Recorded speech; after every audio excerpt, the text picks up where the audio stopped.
Isang mabiyayang umaga po sa inyong lahat, mga magulang namin at mga kapatid.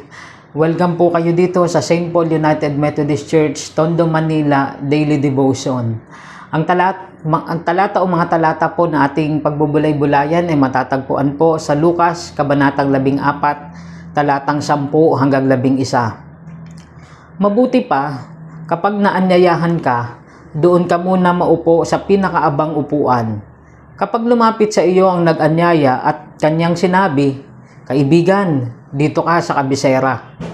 Mapaparangalan ka sa harap ng lahat ng mga panauhin, sapagkat ang nagmamataas ay ibababa at ang nagpapakumbaba ay itataas.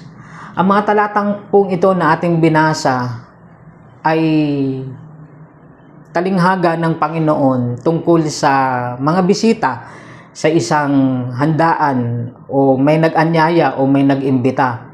Ang context po na ito ay ang Panginoon may nag-invite po sa kanya na pariseo at doon po sa kanyang pagdalo o pagpunta po doon sa imbitasyon na yon sa isang tahanan ay binabantayan po ang kanilang mga kilos.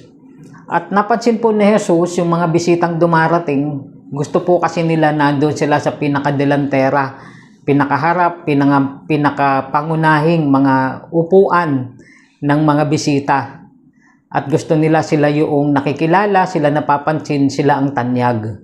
Kaya't nagbigay ang Panginoon ng talinghaga at ang binasa po natin, yung bahagi ng talinghaga na ito, na kung saan ang gustong ipunto ng Panginoon ay nasa bandang talatang 11 na nais ko pong basahin muli, sapagkat ang nagpamataas ay ibababa at ang nagpapakumbaba ay itataas. Marami po, minsan sa isang karanasan po, doon sa isang kasalan na aking dinaluhan, ay meron pong mag-asawa na pagkatapos po ng kasalan, doon sa loob ng church, ng kapilya, sa labas naman po, dahil malapad po yung ground, ay doon po yung pinaka-reception. At meron pong mag-asawa na pagkatapos po ng wedding ceremony ay pumunta na po sila doon sa reception place at umupo po sila doon sa gusto nilang upuan. Gusto po nilang, tingin nila ay magandang lugar para sa kanila. Maya-maya ay umalis po yung mag-asawa at nagtanungan, nasaan na sila ganito? Bakit umalis?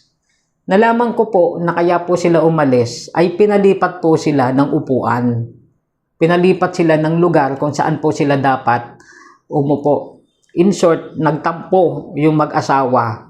Umalis dahil doon sa inuupuan po nila ay pinalipat po sila. Hindi naman po sila pinaalis kundi pinalipat. Nagtampo po sila at umalis po sila.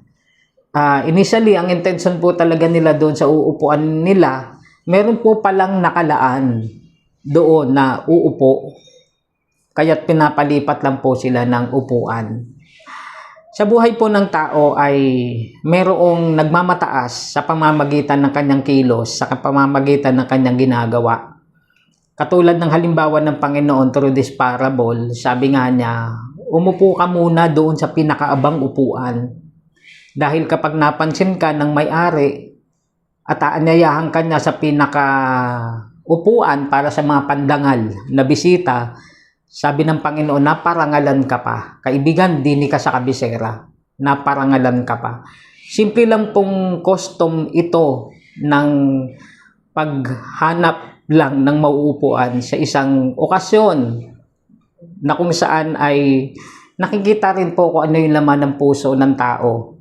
Kung ano yung tunay na laman ng puso ng tao doon sa kanyang dinadaluhan at saka sa lugar na kung saan siya ay umuupo. Pero sabi nga po ng Panginoon, ang nagmamataas ay ibababa at ang nagpapakumbaba ay itataas.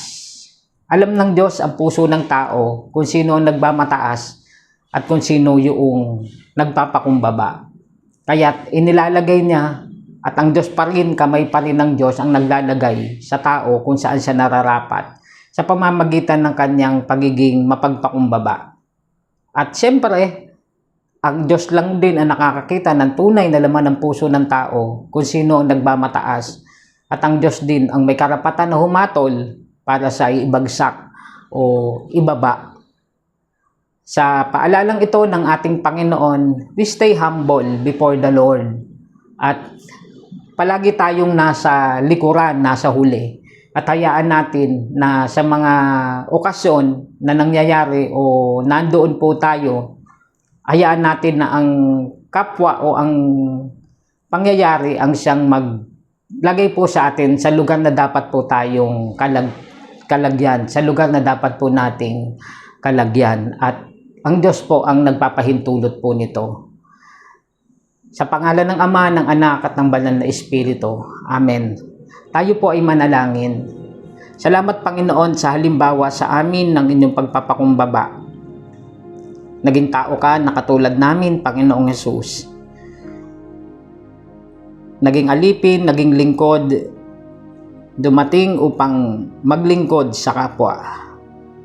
At dumating din, Panginoon, sa sitwasyon na hanggang sa kamatayan ay pinagkaloob, binigay mo ang iyong buhay para magkaroon po kami ng kaligtasan at ng buhay na walang hanggan.